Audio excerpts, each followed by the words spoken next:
Hi, and welcome to the Finance Magnates Blockchain Podcast. I'm your host, Rachel McIntosh, and this week we spoke with Charles Hoskinson, founder of Cardano. We asked Charles about how the technology behind Cardano works, Cardano's plans for the future, and the controversy surrounding the cryptocurrency. Can you start by just giving our listeners some background information about Cardano? Yeah, so there's Cardano the project, and then there's Cardano from IOHK's involvement. So IOHK was founded in February of 2015, and there was two people, Jeremy Wood and myself. And what we wanted to do was construct a company that really worried about kind of two things at the same time. One is the science side of cryptocurrencies, and the other is the engineering side of cryptocurrencies. So from the science side of things, what we really wanted to do was to think really carefully about what does it mean to have proof of stake or a zero knowledge proof or a multi-party computation with respect to blockchain technology? And, what's bedrock? What can you do? What can't you do? Because what we discovered was that most of the results in the space were built by engineers, not by academics. And so it was kind of murky about, what is actually possible or not, what's fiction, what's fact. So we said, how about we create a science company that's research oriented? We actually hire professors and graduate students and postdocs, and we have them live in the university setting itself and write papers, go through proper peer review, which is really rigorous, and over an arc of time kind of figure out all the granite for the space. So is proof of stake secure? What does privacy mean? How much privacy can you accomplish? What's the trade-off profile? How do you shard, and what do you have to give up when you shard? What are side chains? What's the security definition for side chain and so forth? There's hundreds of research questions, not just at the computer science level, but also at the legal side of things, the sociological side of things, the game theoretic side of things. Like, for example, can you build a value-stable currency? This is less about science, and this is more about now economics and markets and these types of structures. So we wanted to construct an entity that had the ability to go and do this research in the most rigorous way possible with some of the brightest people possible. Then the other side of the company is an engineering company that would build cryptocurrencies for a living or work on cryptocurrencies. So we could write smart contracts, we could create completely new protocols, all of these things. And we wanted to be very principled about it. So what we wanted to do is we wanted to create formal methods, like formal specification, formal verification. We want to write it in Haskell and Scala, which are much more exotic languages, but they're also more concise, they're easier to debug, and they're easier to prove properties about, so you can guarantee that there aren't problems like security flaws. So we don't have the parity hack or the DAO hack or these types of things which have become endemic in the space.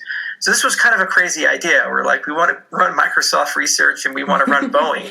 And we want to do these two things, and we're a startup and everything like that. But my co-founder and I said, let's do it. So we put our own money into it. We didn't take any venture capital. And we got a few projects here and there. But the one that we're known for, I'd say the two that we're known for, Ethereum Classic and Cardano. The one relevant to this interview is Cardano. So right around the time we started the company, some people came to us and said, hey, we'd really like to build the Ethereum of Japan. We think that would be super cool. And we said, well, what do you exactly mean by that? That's a pretty complex request. Let's kind of decompose that a bit. So we had a long series of conversations, and we said, okay, well, if you guys can source the capital, we'll take a 5-year contract. And we'll stick around till 2020, and we'll take care of the science and the engineering. But we need to do this right if we're going to do it. So we need 3 companies. We need somebody to worry about the protocol, the science, the engineering. We need somebody to worry about the applications, the business partnerships, the enterprise alliances, so kind of like the consensus of the space. And we need somebody to worry about the standards, hold the trademark, audit people, hold them accountable, kind of be the police of the ecosystem. So you need a foundation, a for-profit company to build stuff, and then a protocol company to kind of build the foundations. And that's the structure.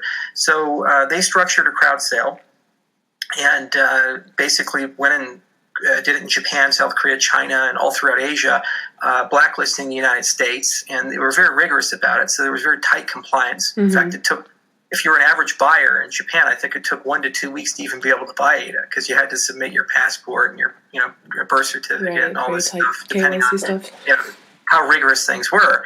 Or at the very least, origin of funds and, proof of residency and so forth, depending on how much you bought. And it was sold in tranches. While they were doing that, we went ahead and started the writing of the white papers. We started the beginning of the science. So it took us about a year to settle on an architecture that we were happy with. And then from that, we started actually writing real research papers. So in early 2016, we started working on Ouroboros, which is the heart of Cardano. Mm-hmm. And then we started full-time implementation of it in Latvia in, I think, around September, October of 2016. And we spent a whole year writing code, working real hard. And we launched in September last year Byron, which is the first iteration of our ecosystem. So it's a full cryptocurrency. It's kind of like Ripple right now because the federated consensus that we have. But it is running Ouroboros. It is doing random number generation like it is. Just delegation is locked to us. And then what we're doing is gradually opening up the ecosystem. And the next major release, Shelley, will fully decentralize everything. And at that point, Cardano, pound for pound, has kicked Bitcoin's butt. And it's the best cryptocurrency payment system around, but we don't quite have smart contracts. The next iteration will be Goguen, which will then add via a sidechain our smart contracts model, where we can both emulate Ethereum and do new stuff like with Yella and Plutus. So it's been a long project. I've been working on it for about 3 years. I've hired so many people. I've gone to damn near 40 countries about it. I've done hundreds of presentations. And we've had a lot of fun. We've written 70,000 lines of code. As I mentioned, we've had papers appear at Eurocrypt and Crypto. No other cryptocurrency in the world has been able to do that for its protocol suite. These are hard conferences to get in, even amongst academics. More often than not, 4 out of 5 times if you submit a paper, it will be rejected. Mm-hmm. So that's an independent standard of quality. Our code also goes through auditing by the Cardano Foundation through FP Complete. And we also have independent security auditing as well through Bcrypt and through RPI-SEC. So the code is audited from a quality perspective and from a security perspective, and the science is audited through peer review. And we have weekly technical updates. We have a monthly update on our roadmap. I do lots of interviews. I travel lots of places, and we're happy to answer any questions about the project. We have a very strong community in Japan as well. That's where the project began. And actually, one of the largest companies in our ecosystem, Emergo, is based in Tokyo. They have a huge office there. They have a venture capital fund there for building dApps and things like that. They've hired dozens and dozens of people. And they have a community management group there. And they have regular meetup groups in Tokyo, regular meetup groups in Osaka, and other places in Japan. And we have a very strong community, and it's just amazing to me that people would just lie about us. So thanks for having me on, so at least we can have a conversation about Cardano that's fact-based. Yeah, absolutely. And let's talk a little bit more about Japan. So I'm curious, why was Cardano 88 and 88 marketed so specifically to Japanese investors? I think I saw a figure that was 95% of ICO buyers were of Japanese origin. Well, because remember, the client that established all of this was based in Japan. Right. They were based in Osaka. So there was already a Japanese bias there. Second, if you look at the crypto markets in Asia, there are 3 that matter: China, South Korea, and Japan. So there was a strategic bet that of all 3 of those markets, the most friendly, favorable, and long-term growth will likely be from Japan. The variety of reasons for that, but one, because China was likely to have some form of a crackdown. So at the time, China was a much larger market. But we felt that over an arc of time, the Chinese government would understand that Bitcoin and other things could be used to evade capital controls and other things like that. And they're going to start saying, hey, maybe this crypto thing is not such a great idea. Let's try to control it. And because we're not Chinese and we didn't have native access to that market, it didn't make sense to compete too much there. So then it came down to South Korea and Japan. There was an attempt to have a greater presence in South Korea, but the sales first started in Japan. So there was already a lot of momentum there by the time it came to an end because the sale was oversubscribed.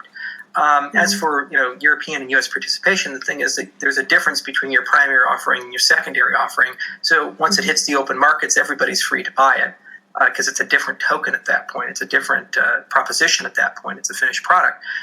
And that's exactly what happened. It launched at around 700 million on Bittrex, and now the whole world is participating, and we're starting to see a churning of supply throughout. So you do these things in stages, and you do these things based upon strategy and opinion of the macroeconomic environment long term. Also Japan is a great country, and my co-founder lives in Japan. He's been there for 10 years. He has 2 kids. He's married to a Japanese woman. And we have an office in Osaka through Input Output Japan. We have a research lab that we work with at Tokyo Tech. So we have very strong Japanese roots, and that's something we enjoy and admire, and we think it's a great place to hire people and a great place to build an ecosystem. The other thing is that the Japanese buyers, they tend to have a much longer term viewpoint. When you look at the Western world, they say, I got to buy it and sell in a week or a month. when you buy something in Japan, I mean, this is a country where they're building the bullet train, the Shinkansen, and they're making plans to work on it until 2050. So they're saying, well, we got to hire the guy's kids because he's going to retire before we finish this, and we want to have his kids finish it off. I mean, they plan things well long in advance. So if you walk up and say, we're going to do peer review and use formal methods, and it's going to take a really long time to build everything out, like years, you need a much more patient community, a much more patient base that really believes in the long-term principles and value, as opposed to something that's just here to make a 10x or a 100x and get in fast, get out fast, and so forth. It's a much healthier community with more realistic expectations. Because of the cultural difference, that's very interesting. And also capital issues. Like if you sell, I think short-term capital gains are like 60%. So if you make quick buck, you have to give more than half of it to the government, and so you have to wait a little bit to liquidate. Right. Okay. So you mentioned this very briefly, but you said that as far as United States and European participation, that ADA has been listed on Bittrex. Are there any plans underway to list it on some more exchanges? I know it's listed on a few others, but Bittrex is probably the most notable. Right. So the challenge for us was that when you build something 100% new code, and Cardano is completely new. It's a totally new way of going about things, and it's great because you have unlimited dimensions of freedom to do whatever the heck you want to do. But the downside of that is that you're going to have to spend a little bit more time in QA and learning the ropes and getting your APIs right and so forth. So there were kind of two dimensions. One was user experience from using a wallet, and then the other is exchange experience when they list in high performance demands, because they really stress their wallets because they're dealing with hundreds of thousands of concurrent accounts, lots of ins and lots of outs, and so forth. So we said, hey, we would be bloody mad if we tried to list on 10, 15 exchanges right in the beginning, because what's going to happen is that if we've made any mistakes or if the wallet is not optimized, then all of those wallets are going to break on the exchanges. And then we're going to spend 95% of our engineering time fixing that. And never making any progress on Shelley or any future releases until we get over some sort of technical dead hump. So we were pretty pragmatic where we said, let's restrict the set of exchanges in the beginning to a handful and give those exchanges 24/7 support. So they have a dedicated email address they can send to within 30 minutes to an hour. We reply, and anytime something breaks, we are there to fix it. And then what we can do is have a dialogue with them and learn a little bit more about what's the best way of deploying on exchanges and have an enterprise API specifically for exchanges. Once that's done, then we can roll it all out, and it's much easier to list 10, 15, 20 exchanges, and they can list it by themselves, and they don't really need a lot of support from us because they have all of the stuff already there. So we're nearly done with that. In about next 2 weeks, we should have all of those upgrades finished for exchanges, as well as an exchange listing manual. And then there's going to be another wave that comes on board, maybe 5, 6 of them. And there's been a lot of negotiations. So more exchanges are coming, and certainly there. The other thing is about half of the people who bought ADA had never used a cryptocurrency before. They're completely new. They're like Bitcoiners. So as a consequence, these people kind of needed some training wheels. So the problem is if you have lots of exchanges of varying levels of quality and they get hacked or something like that, well, then those people just blame you or blame the Cardano they can't differentiate between the exchange and the cryptocurrency. It's very hard. So we felt it was wise to say maybe the exchanges they should list should be professional regulated entities that are quite large and have some sort of scale. And in the event they get hacked or there's a problem, they have recourse. Whereas if there's dozens of them, almost certainly there would be smaller ones lumped in, and users might have a lot of problems with that. That was the hypothesis. Certainly there were some factors that came into play that still caused pain. For example, the crypto surge, where cryptocurrencies went from a few $1,000s up to $20,000 for Bitcoin, caused millions of new accounts to be created. And Bittrex and others, their compliance desks aren't massive. So when they get 500,000 new accounts or something like that, it's like super painful and soul destroying to have 3 people go through and approve all of those things. It certainly slowed people down quite a bit. But, we tried to do what was right. We tried to kind of balance education and consumer protection and an effective, graceful onboarding with the need to have liquidity and competitiveness in the marketplace and so forth. And we figured, well, launch Byron. It's a little early, but we need to get something into market to give people liquidity and then kind of give some training wheels, do a help desk tour, put a recovery service in place and other things like that, and gradually teach people so that by the time we get to Shelley, we can have a fully decentralized ecosystem. And so far, it's worked out pretty well. It's just been a hell of a lot of work. I can imagine. Can you tell me a little bit more about where Cardano tokens can be stored off of exchanges? On Daedalus, it's our wallet. We built it from the ground up. It's written on top of Electron, and Electron is a combination of two pieces of technology. One is Chrome and the other is Node. So we have React sitting on top of it, so it's a nice, beautiful little GUI framework, and then it sits on top of Electron, and then Electron connects to the Cardano server on the back end. So when you download Daedalus, you're actually downloading a Haskell server that installs locally, and you're downloading Electron, and that installs, and then you have your GUI front end there. So this architecture is nice because for exchanges, we just pull Daedalus off and give them the server to host. And then for the everyday user, they can download the bundle. And then eventually we can just go to a light mode where we throw the server away and they can just run Daedalus and Electron and have a thin client without all of the full node and backend stuff. So it's a really scalable architecture. It also allows for remote connections of nodes, but we haven't enabled that yet. So Daedalus was, we started building that concurrently with Cardano. And we've gone through about 22 iterations of it throughout the last year and a half. And now it works on Windows and Mac, and soon we'll have Linux support. We're working real hard on that.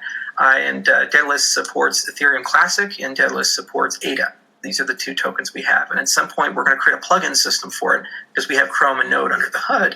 And then that's going to be our dApp model. So we'll have a dApp store. And when you write smart contracts up, you can actually deploy your dApps into a decentralized app store. And it can contain the metadata, author information, and everything can be done using a blockchain for that.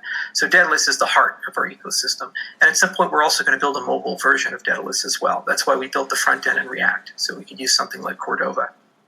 I see. Okay, and you touched on this very briefly, I think, earlier, but I'd like to know more about what are the special security features that ADA is bringing to the table? I know there's of course you've heard of the CoinCheck exchange hack that happened recently, and NEM introduced a tracking feature into their blockchain to render the stolen coins useless. So is there anything similar in ADA? Doesn't it defeat the entire purpose of cryptocurrencies when you give a centralized actor the ability to breach fungibility and label tokens bad versus good? So what happens when you're a political opponent of the government and they decide to turn off your money by blacklisting you? I have very strong philosophical disagreements when you introduce centralization for consumer protection purposes on an open protocol. These are overlay structures that you build on top. And when consumers use them, that's fine. But when it's built into the protocol itself, I think that's an incredible moral hazard. It's a huge danger. The whole point of cryptocurrencies is to avoid capital controls and civil asset forfeiture and these types of fungibility attacks, which damage liberty and personal property. We already have a system that works. If you're okay with that, then go to the fiat side. Why use crypto at all? So that's one side of it. But you asked about security in particular. So security comes in levels and layers. And so first, there's the question of, are the protocols themselves in the suite correctly constructed and flaw-free? So wouldn't it be funny to build all this elegant software if the software you've implemented actually has a fatal flaw in the design of the crypto? And we've seen this before, for example, with Wi-Fi routers and with old-school hard disk encryption in the 1980s and 90s. With DES, for example, the key size was too small, and with Wi-Fi routers, WEP was broken. DVDs were the same way with DVD DRM. So, spend all this time, effort, and money building these systems only to find out that the systems, because the protocols themselves were improperly designed, have flaws and as a consequence are broken. So you need a high assurance that the crypto is right and that the protocols are correctly designed. So what we do there is we take our protocols through peer review. For example, Ouroboros is the proof-of-stake algorithm that guides our system. We went to crypto. And the follow-up paper, Proust, we went to Eurocrypt. And these are very rigorous conferences, and they're done in layers. So first you have to submit your paper. Then you have to go through a question and answer rebuttal session with a very rigorous analysis. And even if you survive that, then you have to show up and present your paper. And then you get yelled at there, and usually by even smarter people because they like doing that. That's what gets them off in the morning. And then the next level is that now every graduate student, postdoc, and professor knows that they can get academic brownie points by publishing a paper how you're wrong and getting that through peer review. It happens all the time. Like, for example, you come up with a new signature scheme, like ED 25519, and then somebody says, I found a side channel attack on that, and they get to publish a paper, and it helps their career. So level one is engage the academic community and go through a process that makes sure that the protocols themselves are correctly designed. But then that's not the end of the story. You have to implement the software. So level two is, how do you go from paper to code? And how do you know that the code is an accurate reflection of that correct paper? And that's where the use of formal specification and verification and the use of functional languages is so powerful.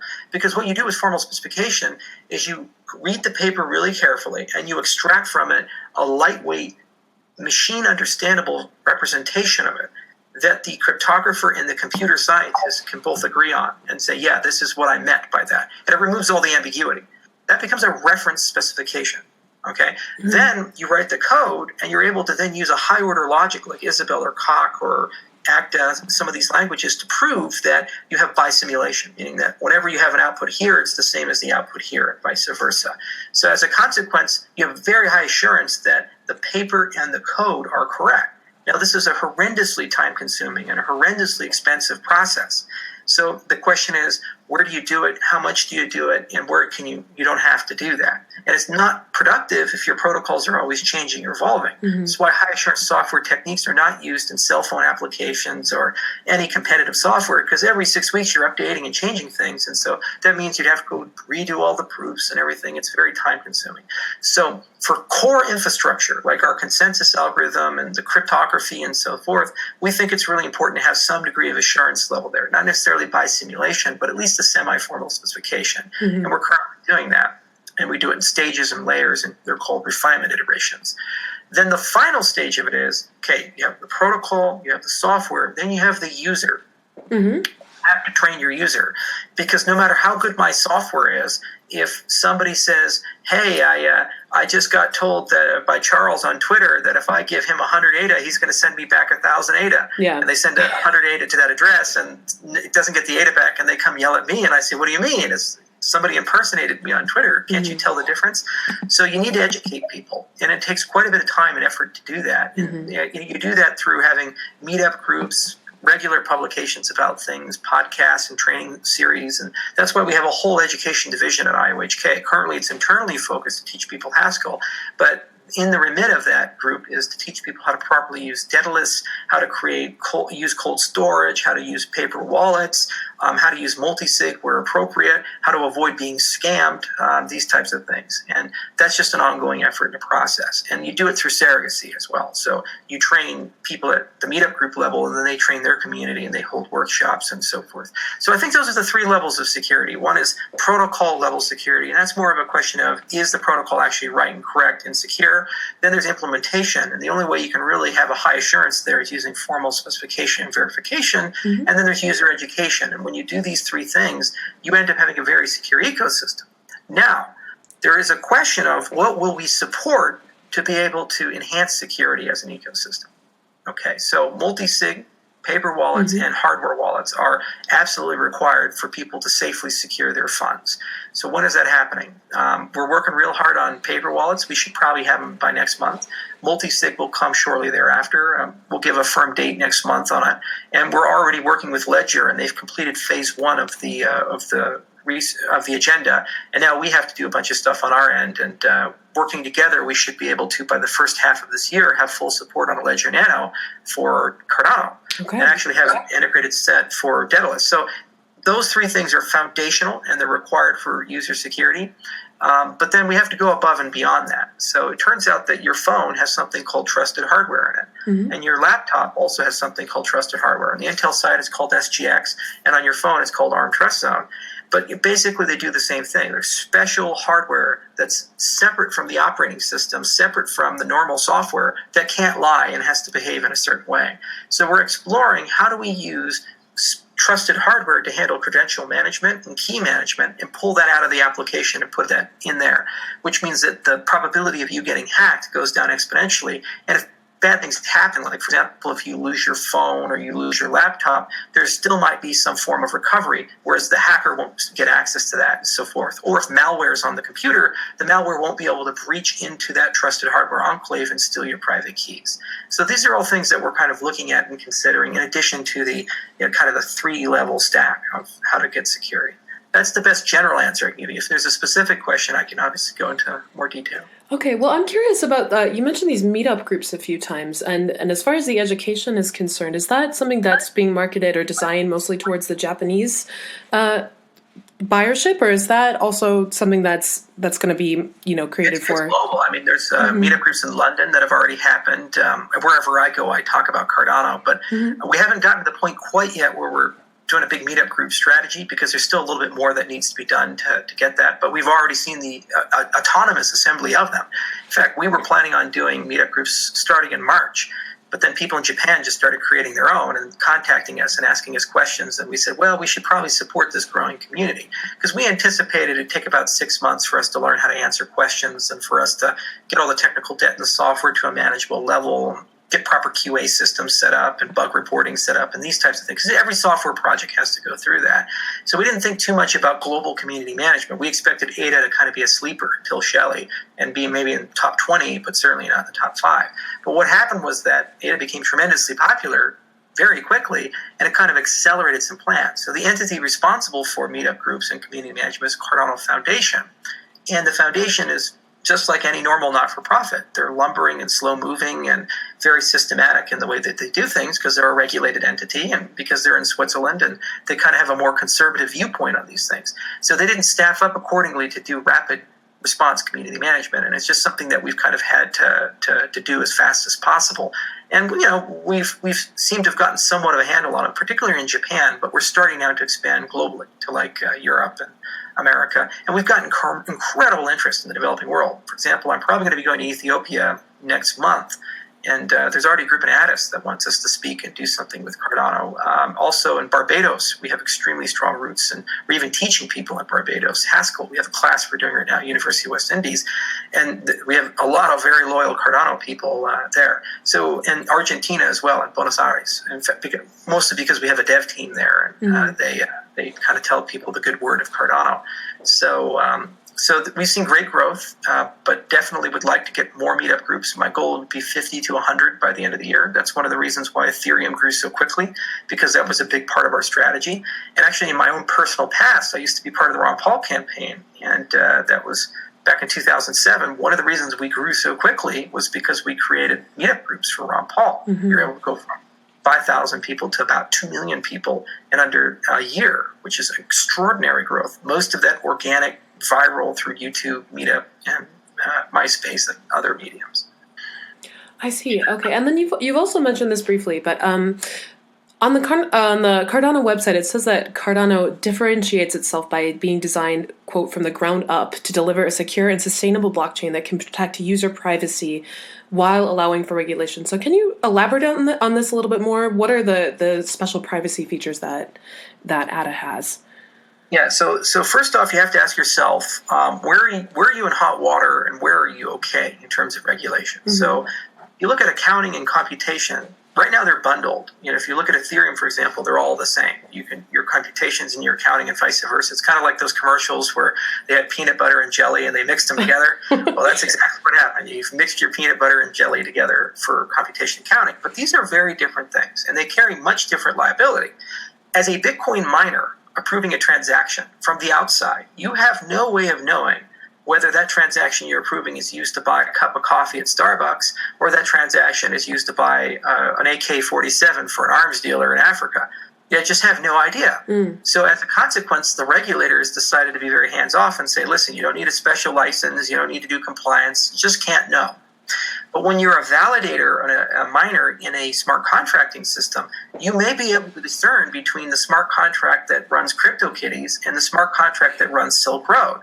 And the problem here is that there is legal precedent to hold people who run protocols where they could potentially differentiate traffic accountable for the traffic they have. The most prevalent example is Tor with child pornography. There's been more than one person arrested. There was a case in Australia not too long ago where the person got arrested as a consequence of running an exit node for Tor as a child pornography trafficker. And you had to fight in court and say, hey, I'm just running Tor. I don't know anything about this. I'm not responsible for this traffic. So computation is much higher liability than accounting. So how we've first chosen to solve this problem is to separate the two and say, okay, you have an accounting layer. So that looks a lot like Bitcoin.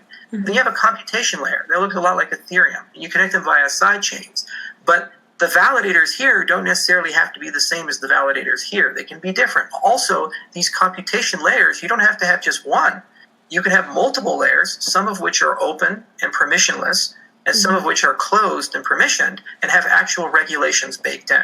So imagine if exchanges decide to run a permissioned version of Cardano, and we're going to create that. It's called Cardano Enterprise to compete with Hyperledger and the Ethereum Enterprise Alliance.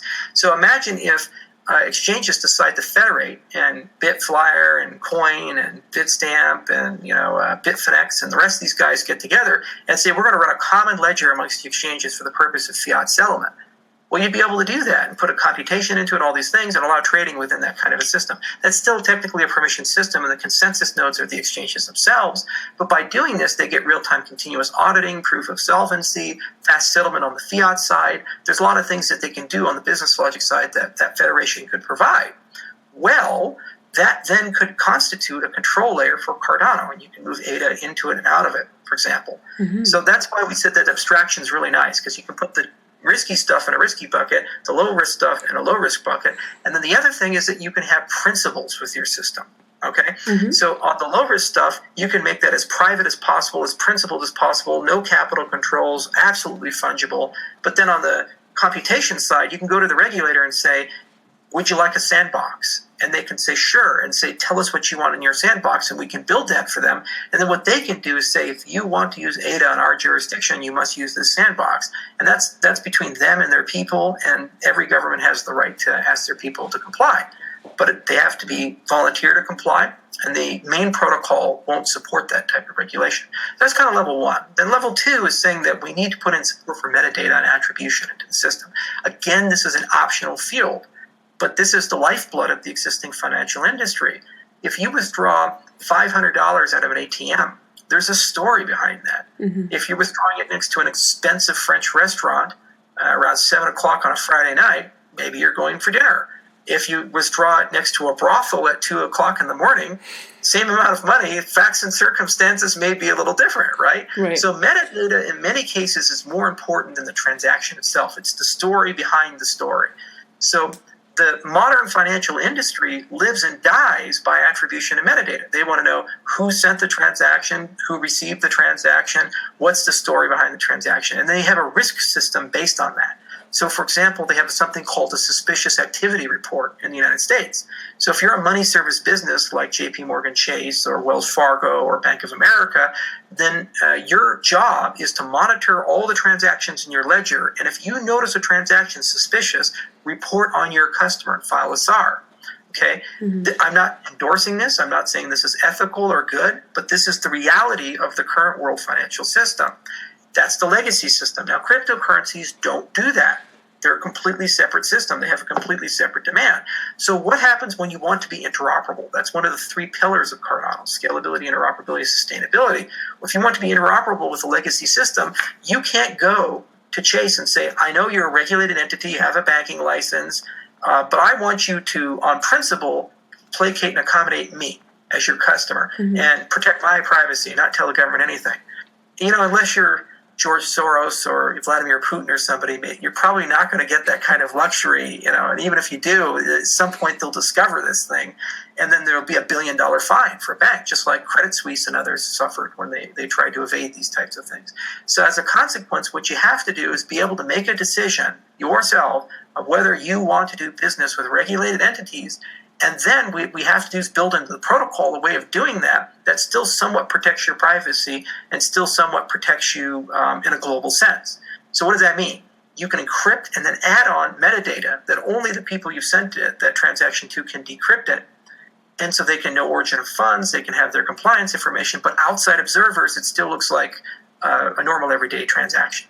That's a pretty good compromise. And it's also an escalation that you did yourself, not an escalation that was done on your behalf, like how it's done currently in the legacy system.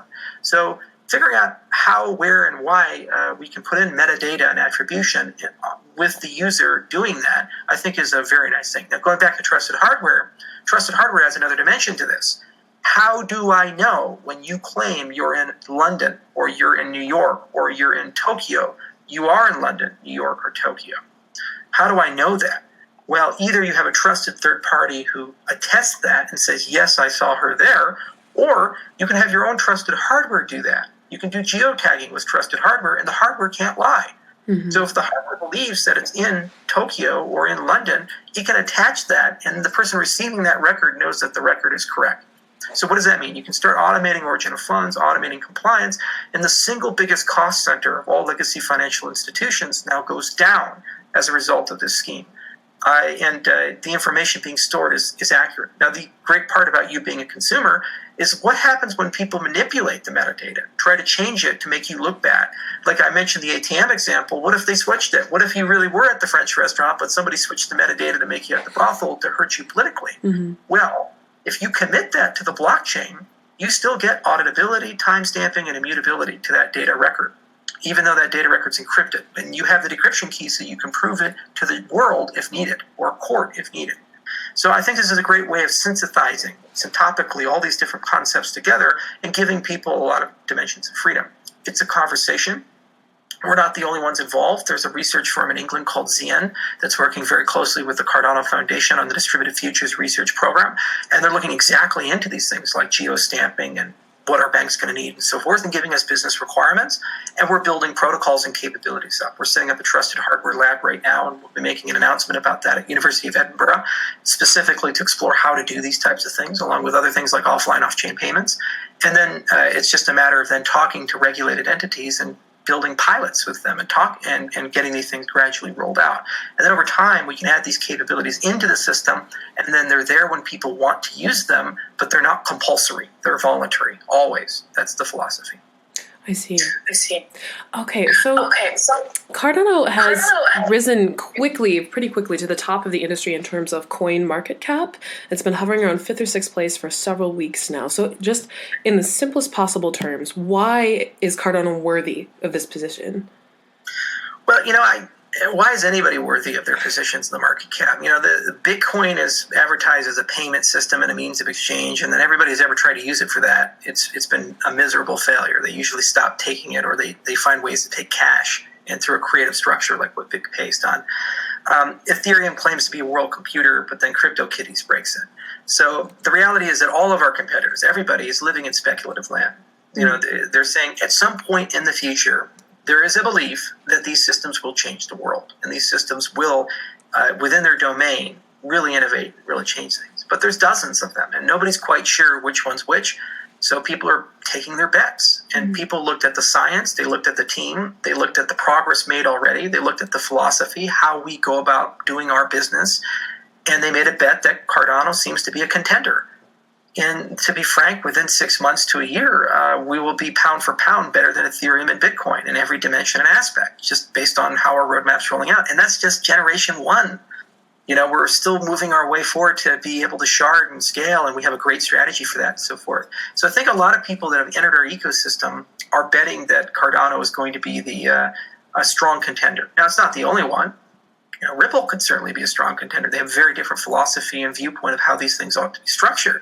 The same for Ethereum, the same for Bitcoin, and that's why most people diversify, and they bet on 5 or 10 or 15. But I'm proud of the work we've done. As I've said, we've had damn near 100 people right now at IOHK, and half of them are committed to the Cardano project. Emergo has its own people. The Cardano Foundation has its own people. We put 3 years of work into this. We have a huge amount of capital to work with, so we're quite well funded to a point where we could go well beyond 2020 if necessary. We're doing things in a very original and new way, using Haskell and formal methods and peer review, and we have provable, absolutely fact-based results. Don't trust Charles. Look at Crypto 17's website, paper number 71. Ouroboros was accepted. I would challenge every other cryptocurrency to have that level of rigor. This is not a vanity thing. It's a very serious accomplishment. It's what people get tenure at major universities for. The decision whether you're a professor or not is on the basis of these things. So people who really understand that, and they really see the progress in how we conduct ourselves, how we do the weekly updates, how we do the roadmap updates, the third-party auditing of claims, respect that there's some process behind here that has the potential to do something right. The other thing is that we're not saying unreasonable things about our ecosystem. We're not saying we can do 1 million transactions per second. We're not saying you're guaranteed to get 1,000x or 1,000,000x. We're not saying that somehow tomorrow this is going to be the next internet. What we're doing is saying that we have a vision that we can do a series of checkpoints, a series of milestones, that over time we can grow into a great ecosystem. And we have a community that's patient enough to allow us to gradually march our way through that. And so a lot of people buy ADA are feeling that that's a safe bet, given that. They're okay with it. And, we're not the first to propose this. Ripple did the exact same thing.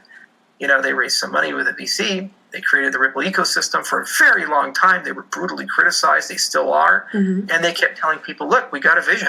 And little by little, they'd add another bank, and now they have dozens, if not hundreds. They have a huge committee at the W3C. They have a large capital base. They have a lot of good people at that company. We philosophically disagree with them about a lot of things, but you cannot disagree that the process has been pretty good. And the accountability has been pretty good. And there's been no major scandals out of that venture, despite the fact that they've been in business for, I think, 6 or 7 years now. So we're trying to live up to that type of an example, keeping us slightly more principled. So we'll never hire a Ben Losky or anything like that. That's just not going to happen. I've been compromised by the purple people eaters if that occurs. And, you need to sell all of your ADA immediately. But I think a lot of people are making that strategic bet. Now, if I'm wrong, you can vote with your feet and leave. And if I'm right, well, welcome aboard. And regardless, I'm building this over a long term. I want Cardano to be used 50 years from now. I want this to be like TCP/IP. And our vision is for Cardano to be the financial stack of the developing world. We want this to be used throughout Africa, the Caribbean, and South America, and to run in parallel with the developing world financial system and eventually consume it and transform it from the outside, as opposed to what Ripple's trying to do, which is transform it from the inside. I just don't want to go down that road. Can you tell me a little bit more about the role that ADA is playing in these developing countries? That's something you've mentioned a couple of times. Right. Mm-hmm. So you have to get to a certain quality level and a certain level of usability before you can even go and have those conversations. So you do things in stages. So the first stage is education. You have to find a way to get an entry point into the jurisdiction and be able to get allies and friends within that jurisdiction who are local. So they're not, if you're in Africa, they're not white guys from Colorado. They're people from Addis. They're people from Ghana, right? Mm-hmm. They actually live there. They understand the problems. It's very patronizing for me to show up and say, I'm going to go solve all your problems. The Africans will look at you and say, white people have been telling us that for 100 years and it hasn't worked out so good for us, man. More than 100 years, yeah. Yeah, so I think it's very fair instead to say the step one is education. So what do I mean by that? I'm very specific. So we have basically teach developers. So you go to a university, you form a partnership, you allow anybody who's got good credentials, anybody who's decent CV to come and play free of charge, spend 2 months learning Haskell, learning cryptocurrencies, learning our tech. And then the people who survive that, because it's very rigorous, maybe 50% or less, you give them jobs. You say, hey, come work for me.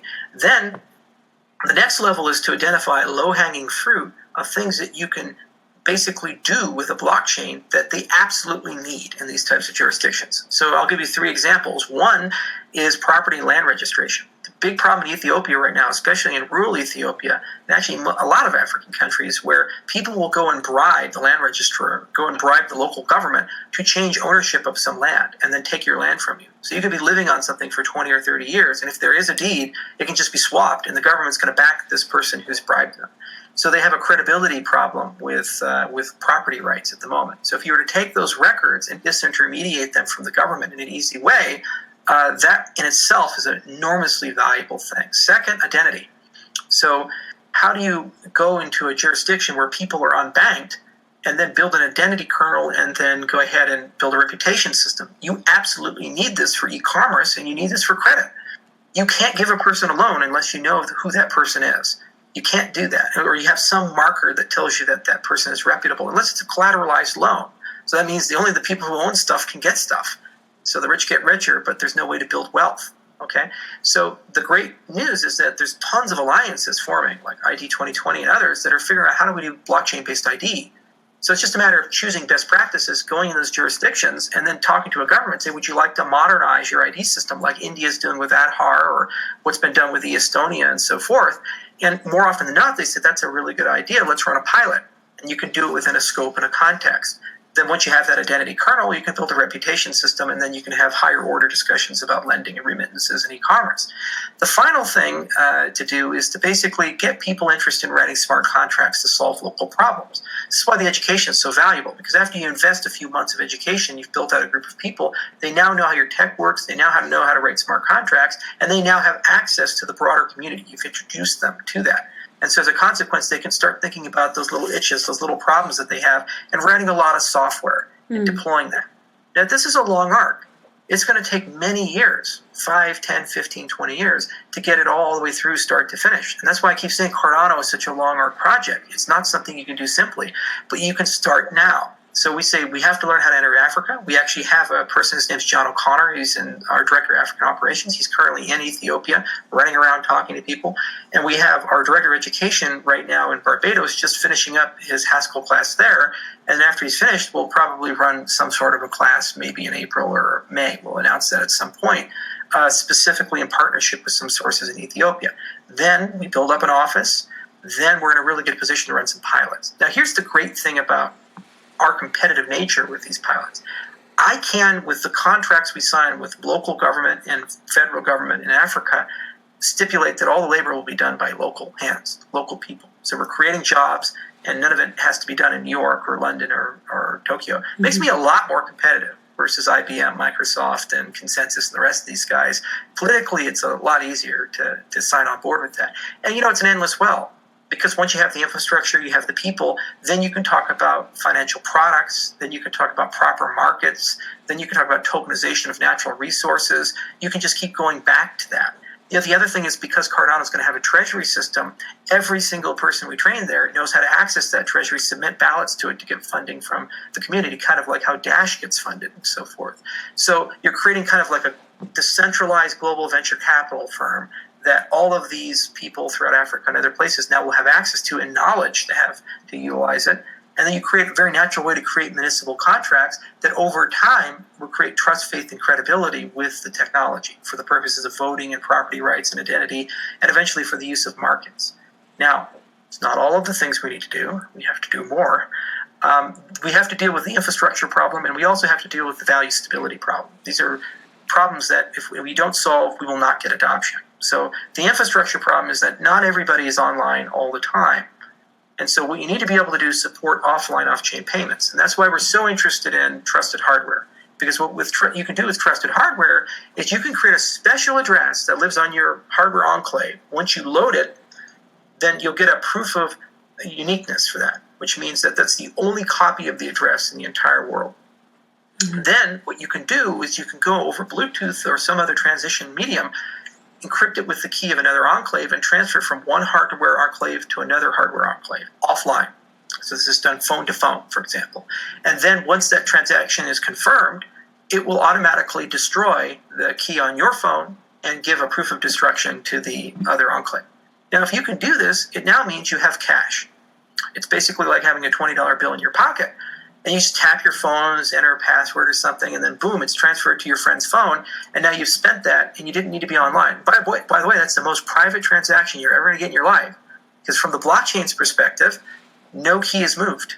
Nothing has happened. It doesn't even know a transaction has occurred, because you're just moving a private key from one person to another person. So you need to solve the infrastructure problem. Think along those lines. How do we get ATMs, which are basically micro banks? How do we get satellite connections so that people can access the network even though they don't have regular internet? How do we use trusted hardware so when they're in a dark zone, they can still have commerce and so forth that's highly safe and secure? And then the other side of it is you have to solve the value stability problem. So we're going to start a big research agenda, likely at Oxford. We have a person there named Elias Kasoupas, who's a game theorist. And basically the idea there is to do a very detailed analysis of all the proposals that have been done for dollar-backed currencies.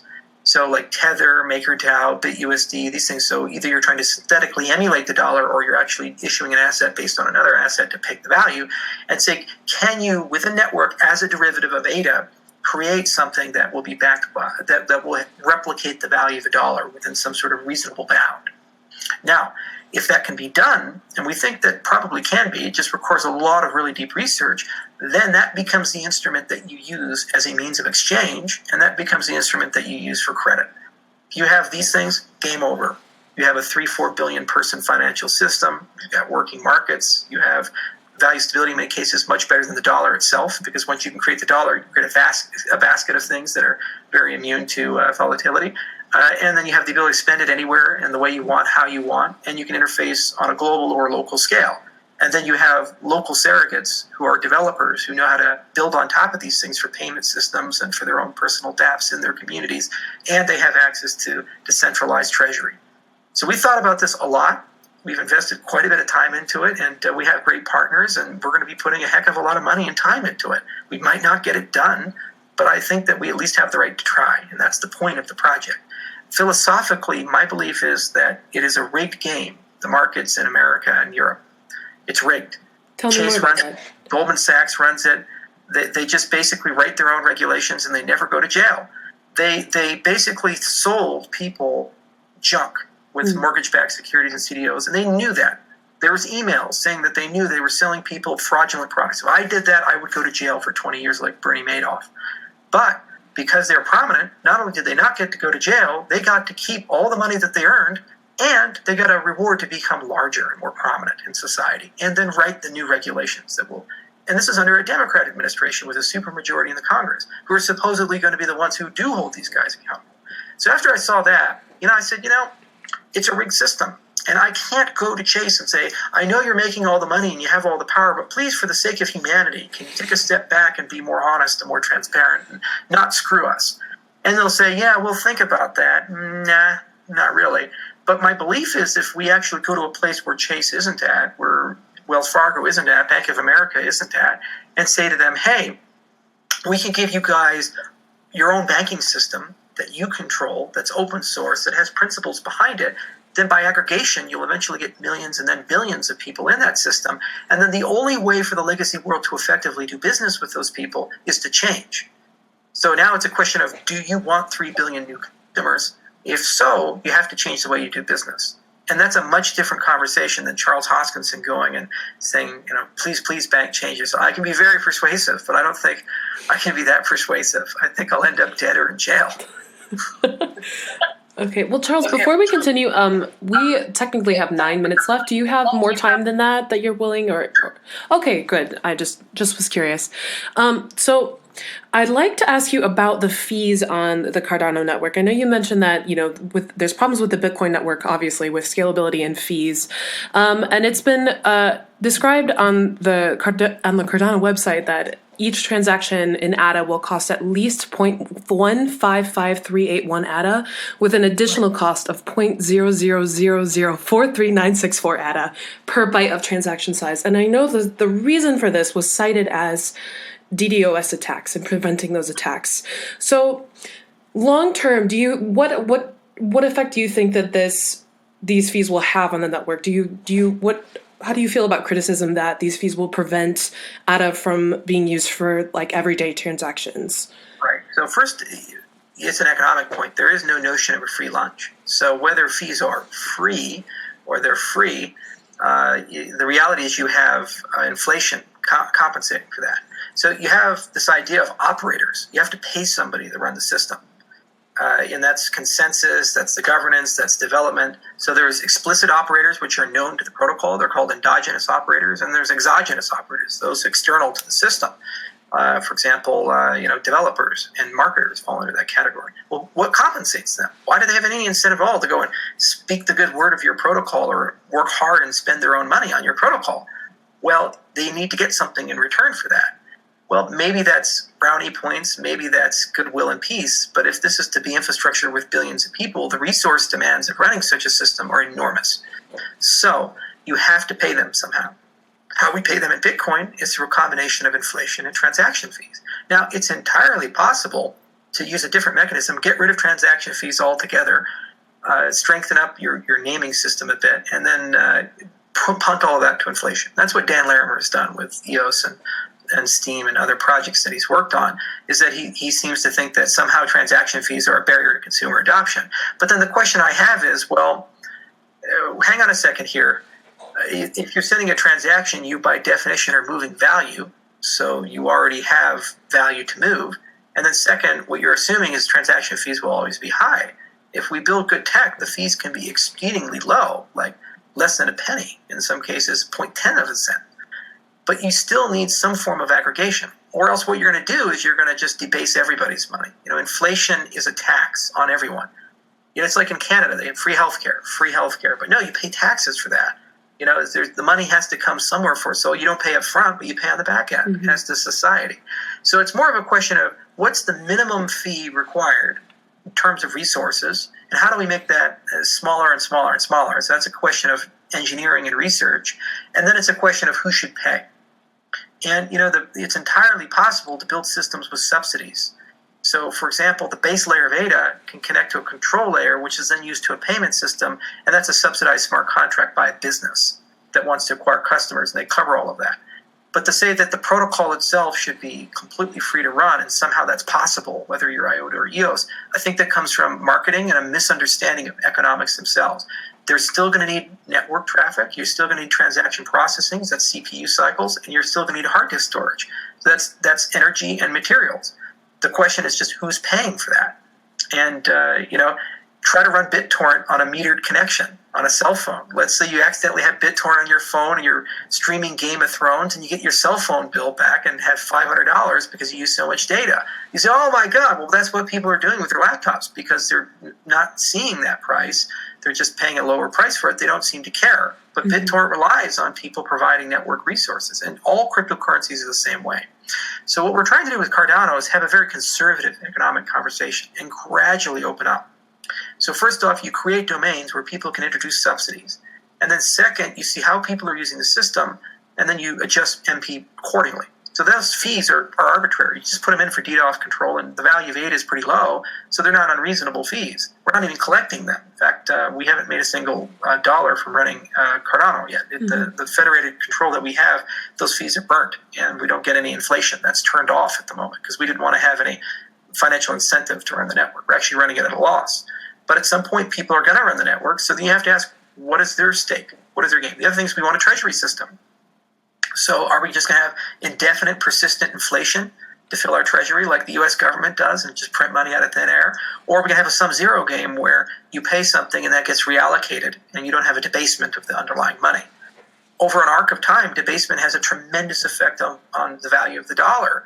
If you look at my grandfather, his first house was $5,000. His first car was $300. Would you like to buy a house for $500? Well, so the reason why I was able to do that was because the dollar was worth far more. If you have persistent inflation over a long arc, your buying power of your asset goes down. And that's just an economic fact. So you have to decide where in the spectrum you want to live. Right now, we're in early stages. The price is fairly low. We can alter the fees down, and I don't think they're a huge issue. We probably will reduce them by an order of magnitude because we don't need them. But they're there just for DDoS control at the beginning, but then they're there for a reallocation of funds to the infrastructure providers, whether that be the treasury providers or it be the consensus providers or any other role in the system that we desire to compensate because we think needs to be compensated as we grow to a global scale system. So I think it's a much more complicated discussion than whether it should be free or not free. The other thing is that, if you've ever been to a Chinese restaurant, a lot of them have $10 minimum, $15 minimum if you're paying with a credit card. Why? Because they get charged a fee. And the consumer are paying that fee.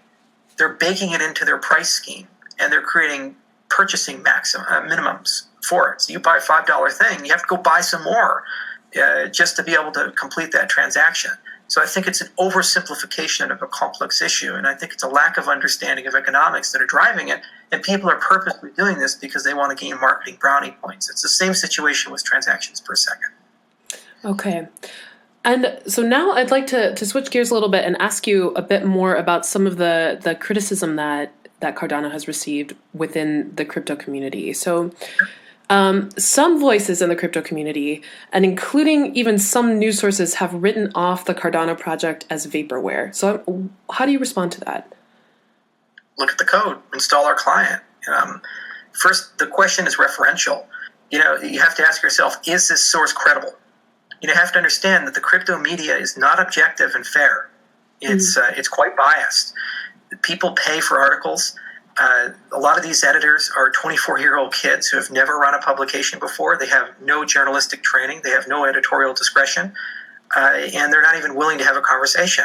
For example, the Merkle ran an article when Cardano entered the top 10 saying that it's a piece of vaporware, it's a piece of trash, and it's going to leave the top 10.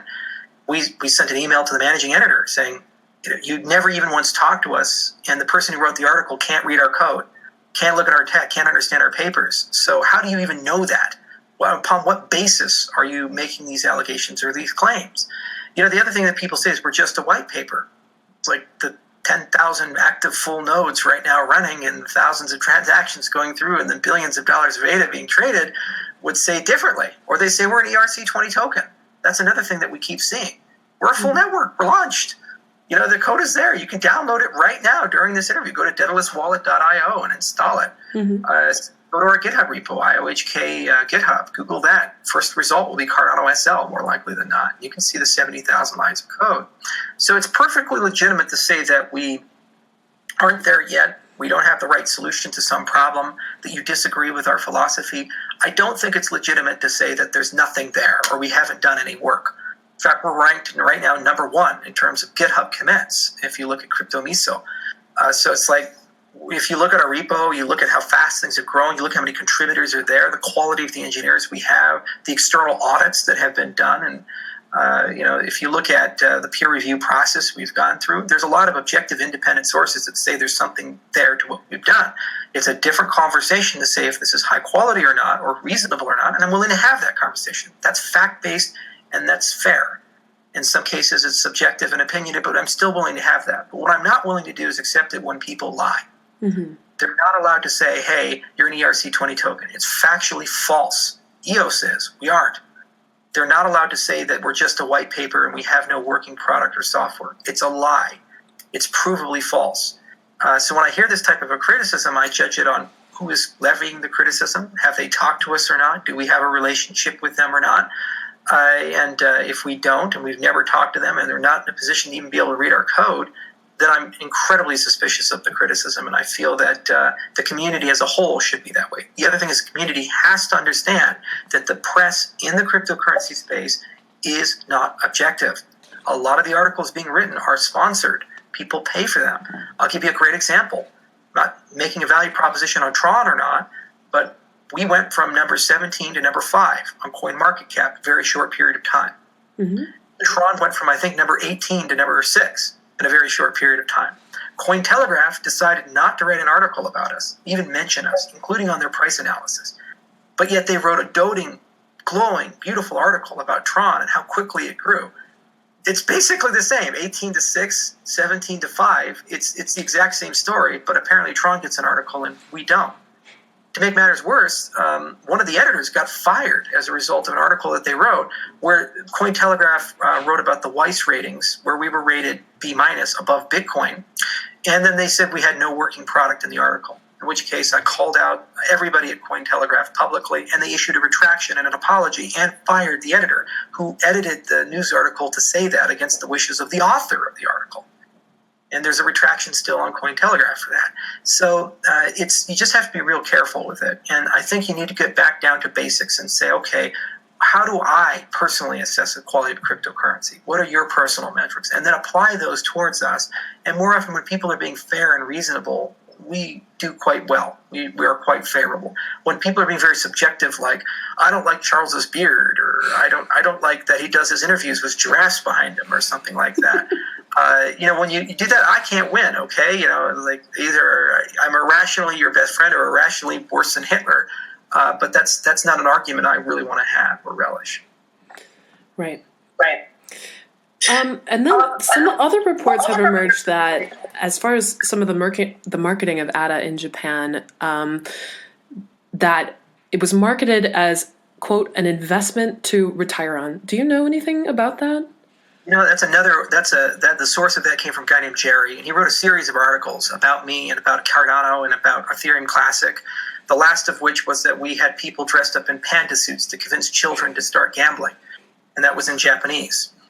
So he's written a lot of strange articles. The reality was that the sale was done by Attain, and it was done by other entities, not us. We didn't write any of the marketing materials, and there were 1,400 people involved in the sale.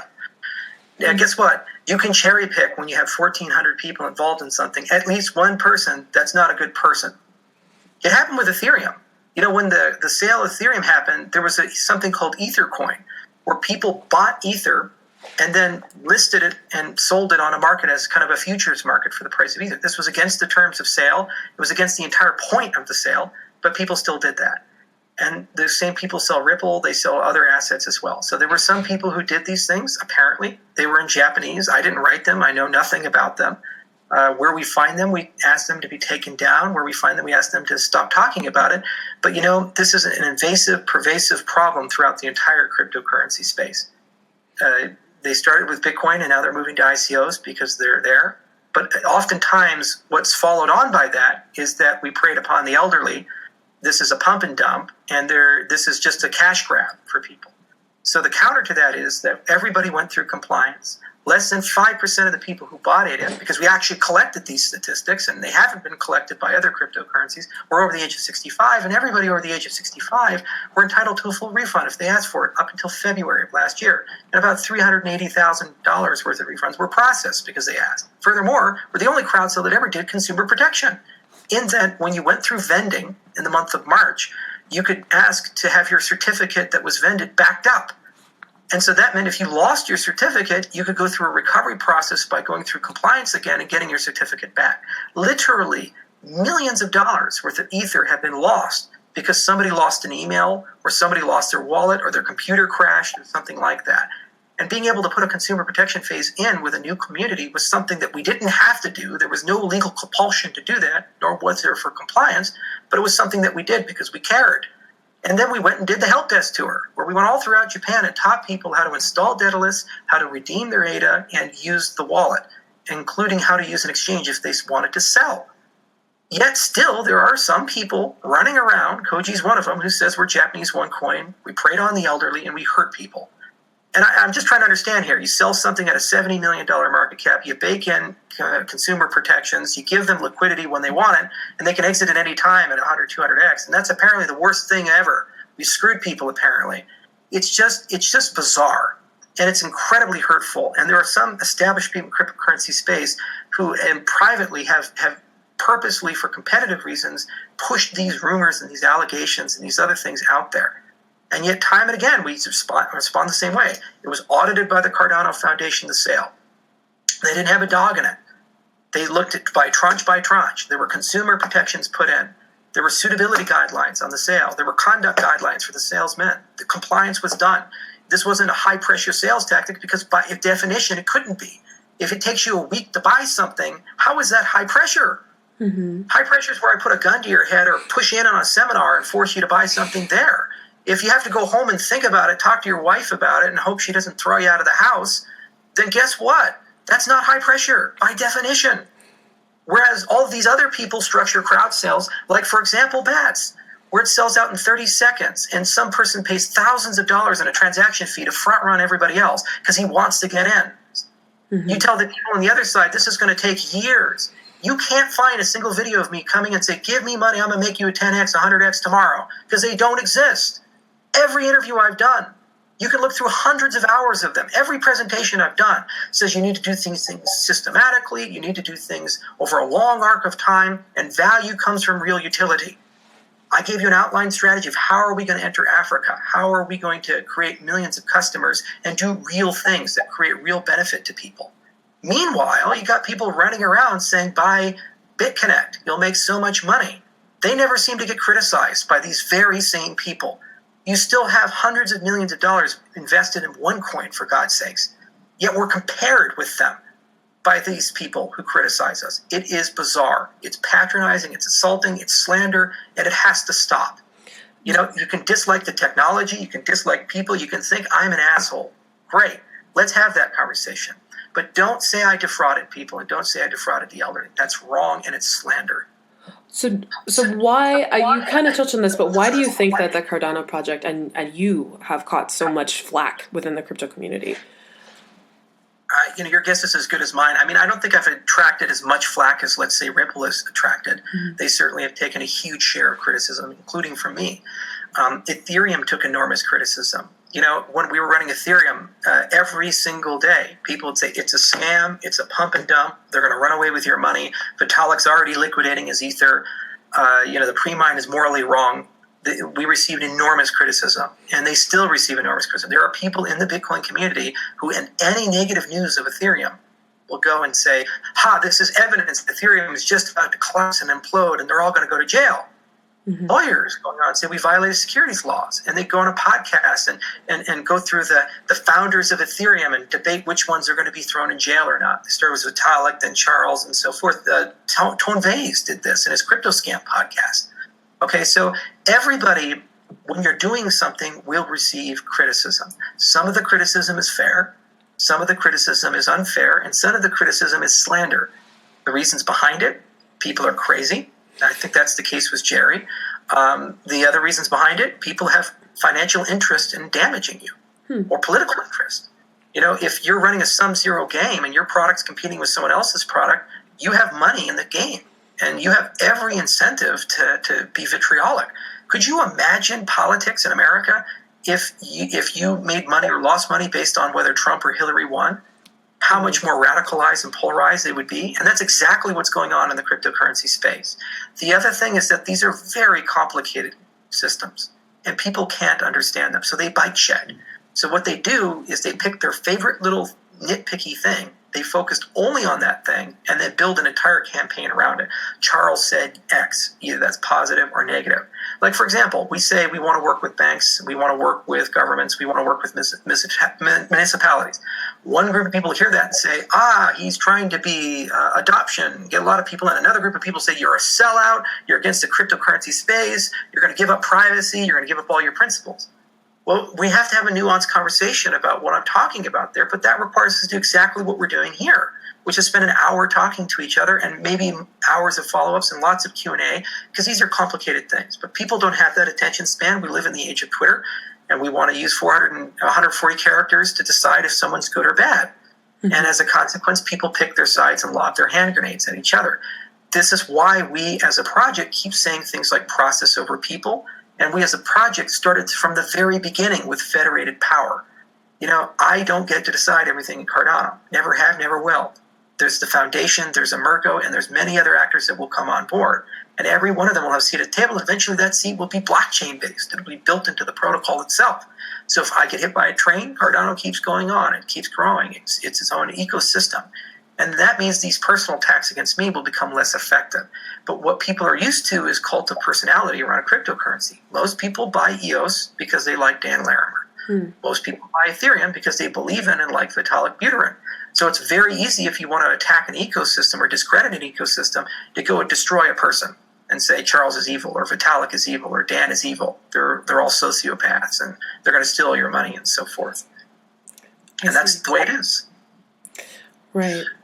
So another thing that that Cardano has received a little bit of criticism for is its association with Tadashi Izumi, who has been closely linked with the Noah coin, which has also been criticized. He's one of those 1,400 distributors, okay. And I don't have any business relationship with Izumi. He owns nothing in Emergo, nothing in the CF, nothing in IOHK. We don't endorse Noah coin. We don't endorse any of his projects. He was an independent agent working with 1,400 other people. I disavow him. I want nothing to do with him. I don't know the man. You know, I've attended a couple of seminars where I talked about the technology of Cardano, and we even had a contract saying that no selling of ADA could be done at these seminars. Okay. And then somebody takes a picture of me with him, and then suddenly, now we're the worst people in the world. This is exactly another political tactic where you find a politician who's with somebody who's not so good, you show that picture and say, everything about that person is transitively applied to that politician. Right. They do it with Hillary, they do it with Trump, they do it with everybody. And that's exactly what Jerry tried to do here. You know, I don't need to go tell people I'm going to go make them 100x to go raise capital. I just don't need to do that. I'm not that person. I've never been that person. Did we do it with Ethereum? Did we do it with BitShares? Did we do it with any of my prior projects? But somehow facts and circumstances are so different that the only person I can get money from is grandma. And the only way I can get money from grandma is to go manipulate her into handing over her last $20 to fund us. Give me that $20, grandma. Well, that's what they do. And they say, oh, but look, there's this guy. You know, it is what it is. It's not a perfect space. And there's a lot of people in this space that aren't so pleasant. You know, I was at a conference in Aspen, Colorado, and there was a guy there shilling BitConnect. You know, I probably ended up in a picture with the guy. I have nothing to do with BitConnect. I know nothing about these people. But yet, if somebody finds that, Charles endorses BitConnect. Charles is all behind this. That's what people do. They did the same thing to Vitalik. You know, he was with the picture with Putin.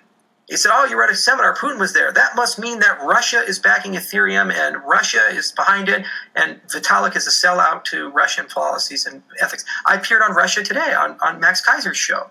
Everybody who doesn't like Russia, they criticize me for appearing on the show. It's guilt by association. Mm-hmm. It's bereft of anything. I'd love for people to point out, where is the tape? Where's the evidence where I've ever once defrauded people or said that, I'm going to go make you rich or something like that? If anything, I say the opposite. I was on Bloomberg saying the ICO craze is insane. We're all going to lose money if we keep doing this. I've been saying that there's going to be a regulatory crackdown and that we need to have more dignity in these things. I've been saying that we need to have long-term time horizons. So I say that all publicly, but then in private circles or something, I go and rob grandma, take all of her money. It's just, again, politics of personal destruction. It's what people do. I'm used to it at this point because I've been dealing with it for a lot of years. I tell you, though, the person who's not used to it is my mom. She reads these comments, too. She sees them, and she gets pretty upset about them. And every time I see her, she's like, oh, my God, are the things they say about you on the internet true? And I have to say, no, Mom. People say things. They're like, but how do you deal with these things? They make me so upset and so angry. So all you people who are doing that know that you're really pissing my mom off and making her sad. Okay? And she's upset about that. Okay. So, Charles, earlier today, Forbes named you as one of the world's richest crypto entrepreneurs. How do you respond to that? Well, how would they know? I mean, they contacted me, and first they said I'm worth $1 billion. And I said, oh, really? Prove it. And then they couldn't. And they said, well, we saw a public disclosure about how much ADA IOHK holds, and so we're going to base your net worth on that. And I said, okay. Whole point of cryptocurrency is nobody gets to know how much I have. Personally, I don't store anything with me. They're with lawyers and escrow and safety deposit boxes and so forth. And because, you get hacked and robbed and held at gunpoint and so forth. So I made a policy never to hold these things. But, I took a bet. And I've never been in this for money. I've never cared about money. At one point, I was entitled to receive 293,000 Ether. That was my founder's share. And I decided I wasn't going to take it. I said, give it to somebody else who's more deserving. And had I held on to that, at its peak, it had been worth about $400 million cash. Yeah. But I just gave it away, because I felt that somebody deserved it more than I did. So I've never been in this space for that. And I think that that's just a reflection of a passing fancy. And whether I end up rich or not, the meaningful thing to me is that for the first time in human history, we have the ability to give people their money back. Money has always been the provenance of the church or the state or the rich elite. And to say that we can now have a people's money that runs on a cell phone and it's better than anything the Federal Reserve can give you is a very powerful thing.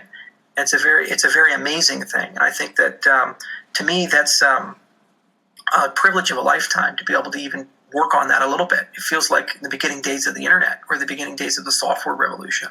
And everybody liked to focus on Bill Gates getting all this money or Google being successful. But what they really did for humanity is they put in our pocket a device that fundamentally changed the way we live and the way we work with each other and created so much opportunity for everybody in the world. And I look at cryptocurrencies the same way. Yes, you're making money, you're not making money. But if I've really done my job properly, you'll never have to leave Cardano to actually live. I mean, isn't it funny how we live? Let's say you're in Europe and you're in Germany. Do you wake up and say, oh boy, the euro has gone up against the dollar. I can't wait to go sell my euros, get some dollars, go buy a sandwich. You never do that. You just go buy the sandwich. So similarly, if cryptocurrencies are here to stay and they're real, somehow, some way, we need to be able the ability to stay within them for the purposes of credit, for financial contracts, and so forth. And that's my life's work. If we can do that, IOHK can deliver part of that.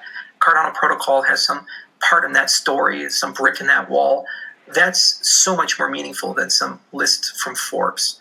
It means that we changed the world. We made it a better place. I'm not going to lie. It's nice that I get to eat at better restaurants, and it's nice that sometimes I get to upgrade to first class and so forth, and that's great, especially when you travel like 250 days a year. That's good. But at the end of the day, I still live in an apartment. At the end of the day, I don't live opulently. I mean, the only thing I splurge on are watches, and I collect like the lowest of the Swiss end watches, Frederick Constance, which are like $1,000, but they're great value for the money. I mean, this gold dragon ring I have, I got as a gift. So I try to not let it get to my head, and try to stay humble, and try to keep keep the eye on the prize and keep doing these things. But if that encourages people to join the cryptocurrency space or become entrepreneurs in the space and encourages them to say that, hey, I can go do something, well, maybe that's a good thing. I don't know. But I think if your goal is only to make money, you will fail. It's just too hard. There's just too many things to do, and there's too many things go wrong. And also, it's so easy to cash out. You get to a certain point. Like Mark Zuckerberg ran into this dilemma with social networking. He got an acquisition offer for Facebook, over $1 billion. And he was like in his 20s, he was like 26 or 27. I can't remember how old he was. But can you imagine being like 27 years old and somebody comes to you and says, you get $1 billion? You have to be a special kind of crazy to say no to that. Mm-hmm. Because you're thinking to yourself, wait a minute here. I never have to work again. I can just go take pictures on the beach. The MySpace guys did that. Tom, he lives in Hawaii now. Everybody had a MySpace page. Tom was their friend. Now Tom gets to take pictures in Hawaii. Mm-hmm. And he took the deal, where Zuckerberg didn't. The reason why Zuckerberg didn't is he had a vision. He said, hey, I want to, I want to change the world, and this is the best way I think to change it. So I'm going to go do that, even if it means we fail and we walk away from in that certainty of permanent wealth and permanent elitism. And it's the same way for me. I don't think I'd ever sell IOHK. Okay. Well, that's a good segue into my last question, which is that in the past there's been a bit of controversy. I cannot speak right now. In the past, there's been a little bit of controversy about your decision to exit Ethereum and Lisk. How can Cardano investors be certain that you are here to stay as part of this project? Well, I've been here for 3 years already, so they keep saying he goes away in 6 months. Well, I've kind of already gone past that threshold. The other thing is I've stuck around Ethereum Classic now for damn over a year, putting my own money to build a client. We've just released the client, so we honored that commitment. Okay, so in the case of Ethereum, this is a philosophical disagreement where we had two ways we could do it. I wanted way A, Vitalik wanted way B. Boardroom brawl, my side lost, some people left. Happens all the time. That's the reality of these things. In the case of Lisk, I joined as an advisor. Okay, that means I was a non-fiduciary, and I didn't have control over the funds or the project. All I was there to do was advise. And I was very frustrated because I kept asking for roadmaps. I kept asking for a lot of things, and I never quite got them. And so I felt like I was wasting Lisk's money. So I said, listen, I'm just going to quit. You guys go do your thing and keep whatever you haven't paid me. I joined Lisk as a favor to a friend, Stephen Arayoff, who put a lot of money into it and was also an advisor. And I felt that Lisk was an interesting model because they said we can run dApps on a sidechain. And I felt that this was a way of decentralizing something that Microsoft had come up with called Project Bletchley. I said, well, if we go down that road as a blockchain as a service, this is a really compelling, interesting way of doing things. And I think that, this venture could get along and do things. But, the problem was that just foundational stuff wasn't there. So frankly, I probably came in too soon as an advisor, and I had unrealistic expectations about the value that I could provide. But I firmly believe that if I'm involved in something, it has to be worth my time, and it has to be worth the ecosystem's time. And if the ecosystem's paying me money, well, then are they getting their money's worth? And the answer with Lisk was they weren't. If I'm not having meetings, I'm not giving advice, the advice is not being followed, I'm not helping them on core things, well, then why would you want to waste that precious project resource when you could spend it with maybe somebody else who's providing more value? So I left. And I left, in the best way that I could. But I had to be very clear that I wasn't fired because for some reason people seem to push that rumor on everybody else. And I had to be very clear that I left of my own choice. Now, with Cardano, I got a contract till 2020. So regardless if I want to leave or not, I can. Okay. Second, this is my life's work. I love what I do. It's very enjoyable. And I've never had a bad day. There's been tough days. Like one time I had to do a presentation in Tokyo. I flew in from Colorado. It took me 22 hours to get from Colorado to Tokyo. I get off the plane. I'm so tired. I flew coach. And then they come up to me and say, you need to do a presentation on Cardano in 2 hours. I was like, okay, we're going to go do that. All right, I'm going to eat my Wheaties. All right, I'm good to go.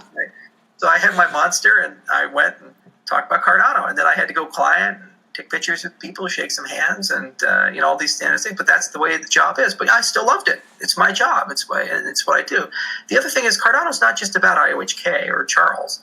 It's an ecosystem. And what we've done is we put in processes that other people can replicate. And at some point, there will be better people for the job. that's the point of a treasury system. That's the point of blockchain-based governance, is to turn the control of the system of who gets to be in charge and who gets funded and who's not to the people, and let them decide, is Charles still the best guy? Is Michael Parsons still the best guy? Is Ken Kodama and Emergo still the best guy? And if they are not, well, then guess what? Somebody better got selected. Better suited for where that ecosystem is at. Remember that companies change, ecosystems change and grow. Some people are very good at the startup level, but can't quite make the transition to the bureaucratic enterprise level. And some people are just ninjas when you're dealing with Goliath companies. Tim Cook is a great example of that, as was Steve Ballmer. But they lack that pizzazz to be able to grow the company at the way that the original guys did. Like, they're not Steve Jobs, they're not Bill Gates. That's the reality of things. So the community will get to decide who Charles Hoskinson is and the value that I provide to the ecosystem. But as for my track record, I've taken a company from 2 people to 100 people. We operate in 10 countries. We've written 70,000 lines of code. We keep accelerating. We've built great processes. We have 3 research centers, one at the University of Edinburgh, one at Tokyo Tech, one at the University of Athens. We have long-term relationships and commitments. Very few people leave my company. And I've been very honest with who I am and what I do. And I'm proud of my record. People want to go say that I leave every 6 months. It's a lie. And it just reflects poorly on them, not on me. Where do you see this project in a year? Well, in a year, we're fully decentralized. We have smart contracts. We have all those things you've known and loved, like lots of liquidity, multi-sig, paper wallets, hardware wallet support, delegations where it needs to be. We have some voting stuff built into it. Within a year, we'll have mobile clients as well, so they'll be running on cell phones. And we'll also be able to, pound for pound, I think, compete with Ethereum and Bitcoin. If we get all that done in a year, then I think that's mission accomplished. And then next year is all about getting that governance where it needs to be. Next year is all about getting enterprise adoption where it needs to be. The next year is all about sharding and getting us from being a system that works really well with tens of thousands to hundreds of thousands to a system that works well with the millions to the billions. And then 2020 is all about just cleaning it up and making sure that the project is done, meaning that if I was to get hit by a bus, Cardano would still be pretty okay, and I can be easily replaced and so forth. So we got a lot of documentation to write, a lot of code to clean up, a lot of partners to bring on board. But we have the funds for this, we have the people for this, we have a great federated group of people, and they're all doing the job quite well. And we have a great community. We really do. They're wonderful people.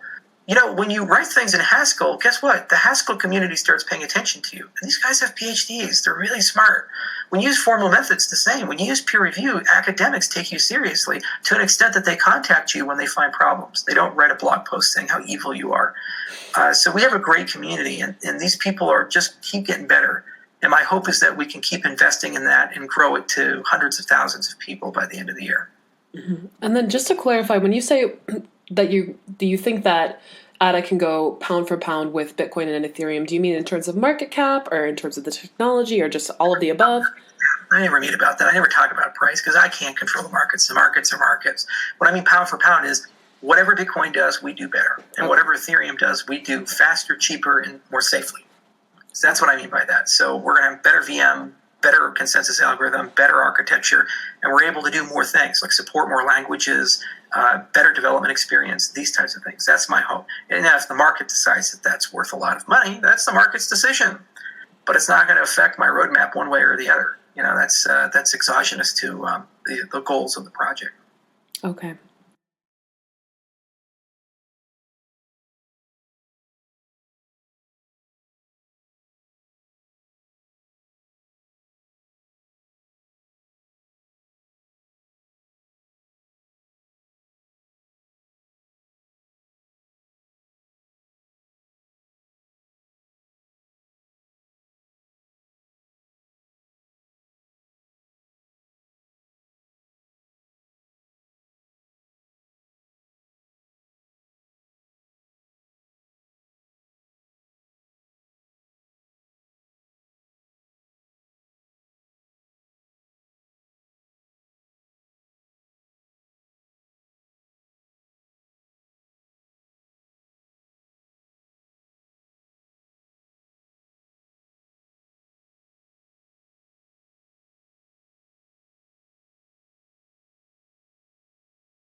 It's hard being the CEO of a company. You have to deal with an enormous amount of very unfair criticism and just smile and take it.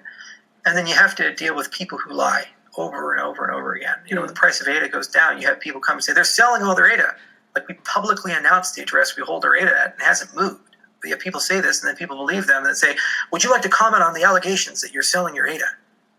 And I understand why people do these things. I wish they wouldn't, but they do. And, the other thing is, you look at the track record. All of our work is public. The GitHub repo is public. The papers are public. If there are problems, let me know. But for the love of God, it's there. And you can't counterfeit that. You can't counterfeit real stuff. You can't counterfeit a real movement. When we hold an event, 1,000 people show up. You can't counterfeit that. That's real. And for some reason, we just can't convince certain people that it is. And that's okay. You can't convince certain people Ethereum's real. But what I don't like is when they drag my scientists into it, or they drag my projects into it and so forth. Says, you're going to criticize, fine, say I'm a horrible human being. But when Dan Larimer, for example, said that we plagiarized EOS and DPoS, we somehow stole DPoS, it's like he has no understanding of what we even put together if he's claiming that. His is a compulsory delegation system. Ours is optional. We generate random numbers in a different way. Sortition works differently. We have epochs. He doesn't have epochs. It's like it's totally different algorithm, end to end. And his same criticism could be applied to Algorand and to Snow White. Yet he didn't complain about them, and his community still honestly believes we stole DPoS, and we were plagiarizing Dan. Mm-hmm. And it is what it is. So I appreciate the interview. I appreciate the opportunity to have a conversation, and try to lay these out there. And I hope it airs the air, and we can get on to the business of building out the project. So thank you very much. This was a great service to our community. I appreciate it. Of course, Charles. Yeah. Well, best of luck to you, and I hope that we get to speak sometime in the future. Sure. Thank you, Rachel. Take care.